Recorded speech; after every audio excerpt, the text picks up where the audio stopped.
კანდიდატმა როგორ უნდა მოიქცეს, რომ საკუთარ თავზე არ მიიღოს ის, რომ უარია მასზე. ძალიან ადვილია ერთი შეხედვით. ესე იგი ორი მიზეზია.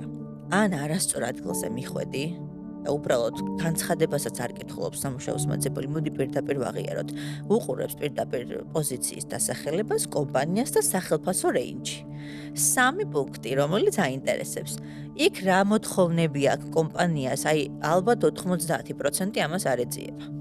და ეს უკვე პრაქტიკამ მიჩვენა და თამამად ვიძახი. აუცილებლად უნდა წაიკითხო ვაკანსი ეს აღწერა. და იმ მოთხოვნებიდან გამომდინარე უნდა ისაუბრო გასაუბრებაზე მხოლოდ. არც მეტი, არც ნაკლები. იმიტომ რომ თუ მეც ილაპარაკებ, უკვე overqualified ხარ. ანუ როლზე მეტი იცი და აღარ აგიყვანს, იმიტომ რომ ვერ დაგაკმაყოფილებს კომპანია. იმიტომ რომ ძალიან გამოცდილი ხარ, ხო? დღეს ძალიან მარტივია ამ ყველაფრის გაკეთება და ამისთვის მომზადება ხელოვნური ინტელექტი, მიაწოდებ სამუშაოს აღწერილობას, მიაწოდებ შენს რეზიუმეს და mock interviews მოგაწვის, ანუ სიმულაციას. თუ რა კითხვები დაგხვდება ვაკანსიიდან გამომდინარე და შე როგორ უნდა უპასუხო შენი გამოცდილებიდან გამომდინარე.